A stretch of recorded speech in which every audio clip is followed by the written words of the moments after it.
नमस्कार सर। सत्साहिब जी, सत्साहिब। क्या नाम है जी आपका? मेरा नाम धर्मवीर दास है जी। क्या काम करते हैं आप? जी मैं जेल वार्डर हूँ, जेल डिपार्टमेंट में नौकरी करता हूँ। कहाँ के रहने वाले? मेरा गांव कंडेला, जिला जींद, हरियाणा का निवासी हूँ जी मैं। संत रामपाल जी महाराज की शरण में कैसे आए? ये बहुत लंबा प्रकरण है, इसको मैं थोड़ा विस्तार से बताऊँगा आपके सामने। मैं जिस टाइम ये करौथा कांड हुआ उस टाइम रोहतक जेल पर वार्डर के पद पर था और बहुत तरह बात सुनी एक भाई ऐसे हुआ करौथा कांड, ऐसे सुनते थे अखबारों में हर रोज़। तो बड़ा दुख हुआ ये बातें सुनकर, भाई ये संत सभी ऐसे ही करते हैं। तो फिर कुछ दिन के बाद पता चला भाई संत रामपाल जी महाराज रोहतक जेल में आएंगे। तो हमारी वहाँ पर ड्यूटी थी, हमने देखा, सोचा भाई यहीं बात करेंगे, आके पूछेंगे उनसे क्या ये वास्तविक सच्चाई है। उसके बाद मेरे कुछ दोस्त थे मेरे गांव में जिन्होंने सतगुरु रामपाल जी महाराज जी से उपदेश लिया हुआ था। तो मैंने उनके पास जाकर कहा भाई तुम्हारे गुरु जी तो ये देखो अखबारों में ऐसे आते हैं, इनके बारे में बहुत बकवास ऐसे करते हैं। वो न बोले नहीं भाई हमारे गुरु जी ऐसे नहीं करते। लेकिन मेरे विश्वास नहीं हुआ इस बात का। तो एक मेरा दोस्त जो गांव में केबल का वैसे स्कूल का प्राइवेट स्कूल है, गांव में केबल चलाता है वो, मैं उसके बाहर खड़ा होया, उससे मैंने बहुत गलत बातें की उसको। अगर भाई तुम्हारे गुरु जी ऐसे करते, मैं तुम्हारे आता नहीं। उन्होंने बोला भाई एक बात बता, मेरी माँ पागल, एक्चुअल में उसकी माँ पागल थी, अपने कपड़े उतार कर फेंक देती थी। उसका पिताजी इतना शराबी था कि सारा गांव के बच्चे उसके पीछे लगे रहते थे। उन्होंने बोला भाई जब मेरे घर में मेरी माँ पागल से ठीक होगी, मेरा पिताजी शराब पीता था, आज एक नंबर का इंसान हो गया, मैं उस सुख को कैसे भूल जाऊँ? मैं कैसे ये कह दूँ भाई संत रामपाल जी महाराज मेरे गुरु जी के पास मतलब ये ज्ञान नहीं है, उनसे ये फायदा नहीं होता, मैं मेरा जो फायदा हुआ है उसको कैसे अनदेखा कर दूँ? इस बात का मेरा कोई असर नहीं हुआ। मैं उसको कह के उन्होंने बोला अरे चाह तो पीता जाए, मैं बोला नहीं भाई मैं चाह नहीं पीऊँगा, मैं चला गया। तो फिर उसने मेरे पास फ़ोन कराया कि भाई हमारे गुरुजी आपके पास जेल में आ रहे हैं, आप उनको शिष्टाचार से बातें करना, आप कदे आप पाप के भागी हो जाओ। एक मेरा बड़ा भाई ओम प्रकाश नाम है उसका, उससे भी पहले वो करौथा कांड में सह परिवार जाया हुआ था, उसको भी मैंने फ़ोन पर बहुत ज़्यादा बातें की, भाई तुम वहाँ क्या करने गया था, आज फंस गया। होती ये कहा फ़ोन पे मेरे को अगर भाई मैं तुम्हारे को ही छोड़ दूंगा, मैं गुरुजी को नहीं छोड़ सकता। फिर भी मेरी बुद्धि ने काम नहीं करे, भाई एक भाई ये कह रहा है भाई तुम्हें ही छोड़ दूंगा, गुरुजी को नहीं छोड़ सकता। फिर भी मेरी बुद्धि ने काम नहीं कराया, मैं भाई ये तो पागल हो गए। उसके बाद फिर गुरुजी जेल में आए। जेल में आने के बाद वो दिन बहुत, मैं उस दिन को बहुत खुशकिस्मत मानता हूँ कि उस दौरान मेरी जहाँ पर गुरुजी बंद थे वहाँ पर मेरी ड्यूटी लगी हुई थी। तो गुरुजी आए, जैसे आके वहाँ बार के अंदर लेट के शाम को, तो हमने ये सोचा भाई गुरुजी अब आए हैं, रिमांड से आए हैं, अब तो इनको आराम करते, सुबह बातें करेंगे। जब ही सुबह ड्यूटी फिर मेरे ड्यूटी वहीं लगनी थी, वहीं परमानेंट ड्यूटी होती थी एक महीने के लिए, मेरी वहीं ड्यूटी थी। उसके बाद गुरुजी यूँ से सुबह जैसे ही गुरुजी को मैंने नज़दीक ही गया, गुरुजियों ने मेरे से पूछ लिया अक भाई हवलदार कौन से गांव का है तू? माँ जी मैं कंडेला गांव का। गुरुजियों ने कहा भाई कंडेले के तो बहुत भगत हैं मेरे। माँ जी हाँ बहुत भगत हैं। हाँ गुरुजी संत रामपाल जी महाराज ने मेरे ही बड़े भाई का नाम ले दिया, एक ओम प्रकाश है भाई मेरा कंडेला का बहुत बढ़िया भगत है।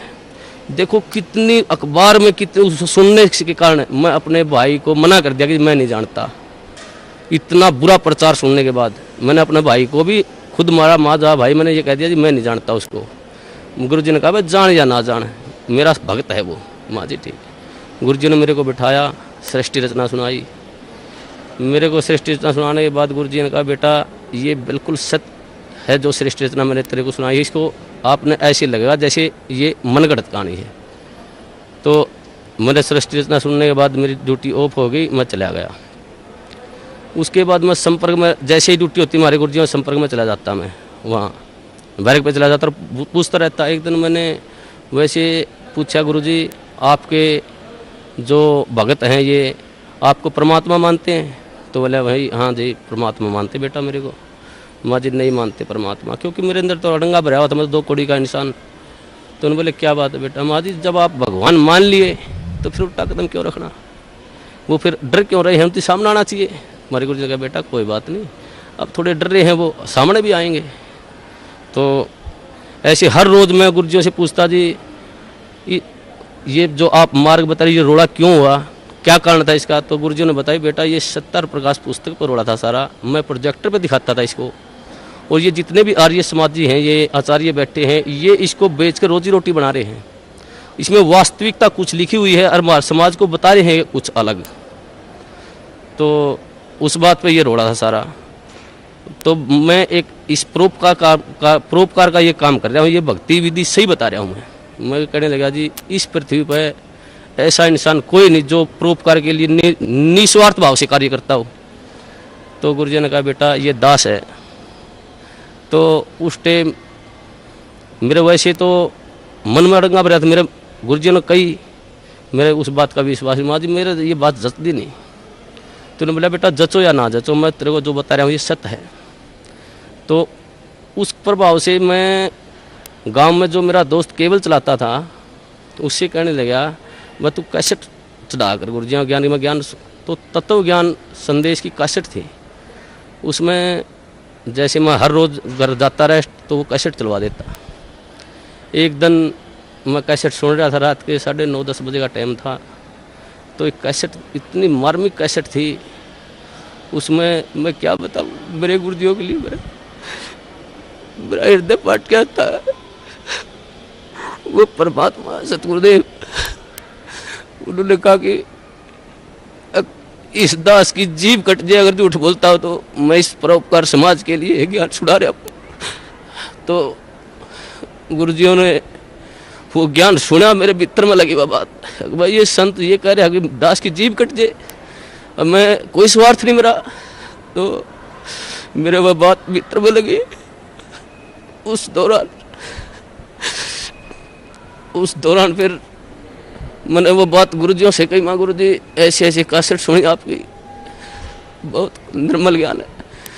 फिर मेरा जो भीतर अड़ंगा भरा हुआ था वो बार बार फिर वो वापिस हटा देता था उस ज्ञान को।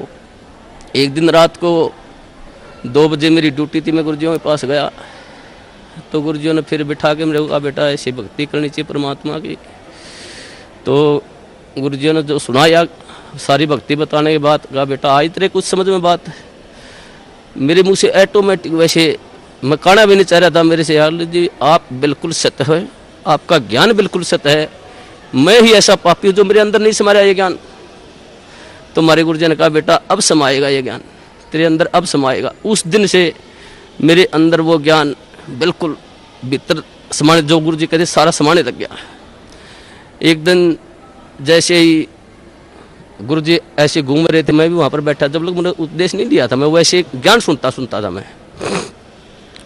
तो एक भक्त ने एक जैसे मुलाजिम आया, वो मेरे साथ का साथी, उसने आते ही गुरुजियों से कहा, हंसते हुए कहा अगर जी आपको तो मिट्टी में मिला दिया।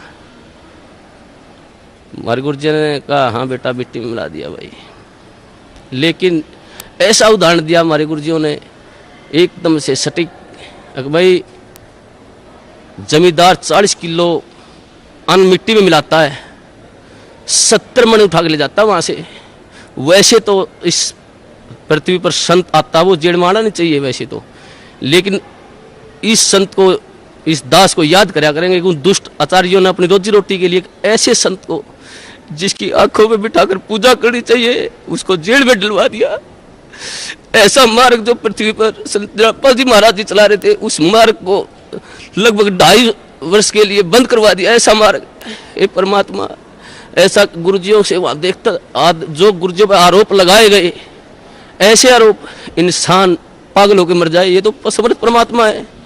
इन्होंने तो वहाँ पर इतनी भी शकीन नहीं थी इनके, हर बार ऐसा निर्मल ज्ञान, ऐसा प्यारा ज्ञान। फिर उसके बाद हम गुरुजियों से मैं कहता हूँ गुरुजी नाम उपदेश दो दास को। तो मेरे गुरुजियों ने मेरे को मना कर दिया कि बेटा अभी नहीं, आप और थोड़ा समझो ज्ञान को, और थोड़ा ज्ञान को समझो, उसके बाद लेना ज्ञान आप उपदेश। मैं घर जाता कैसेट चलवा लेता, मेरे जो दोस्त था उससे भाई कैसेट चला गुरुजियों की, वो कैसेट मैं सुनता रहता।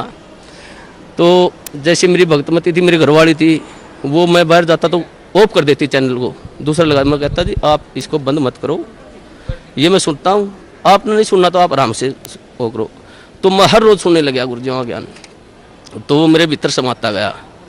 उसके पश्चात कई बार गुरुजियों से वहाँ पर जेल के अंदर, जैसे मैं गुरुजियों से बताता गुरुजी आपके ये सत्संग सुना मैंने, तो गुरुजी फिर दोबारा बताते मेरे को।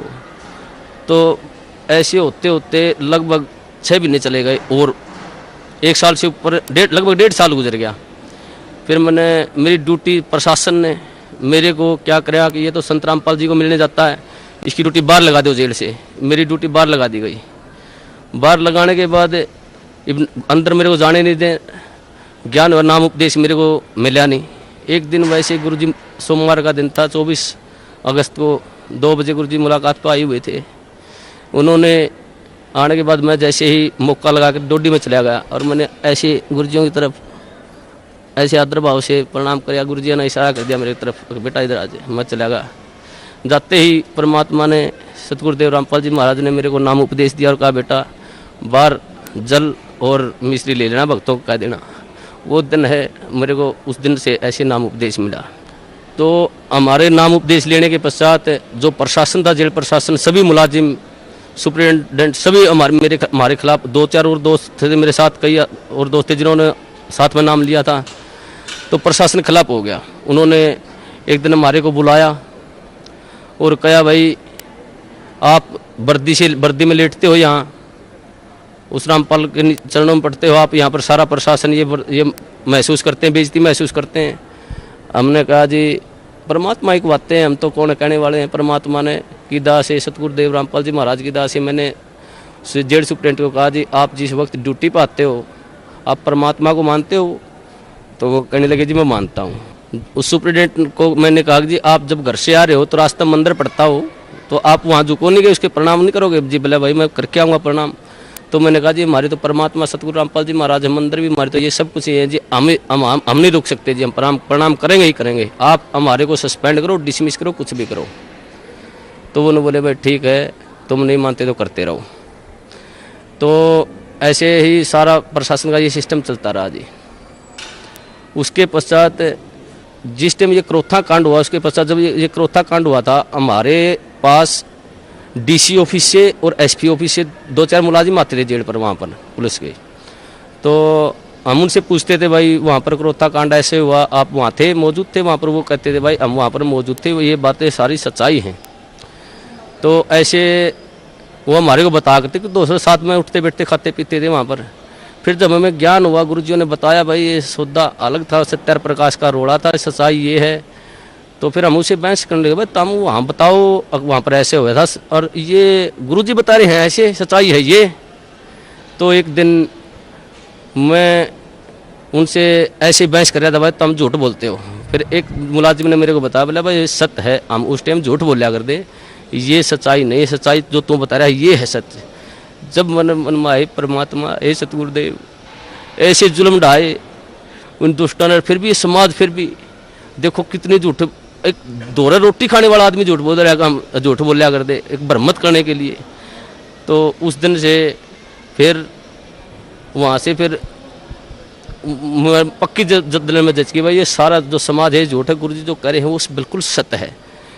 उसके पश्चात हम गुरुजियों के साथ रहते थे, जाते थे, प्रणाम करते थे।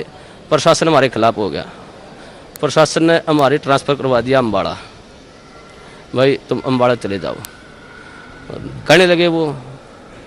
उससे हमारा ट्रांसफ़र होने से पहले की बात है, जैसे हम गुरुजियों से मिलते थे, जो प्यार होता है गुरुजी हमारे को, एक जैसे मेरे नाम उपदेश ले, मेरे मन में आता था मैं गुरुजियों के पास जाता, मैंने नाम उपदेश लिया, जैसे गया मैं, मेरे मन में आई कि भाई इतना अपने कभी पिता के पाँव नहीं पकड़े, आप इसके पास पाँव कैसे पकड़ोगे?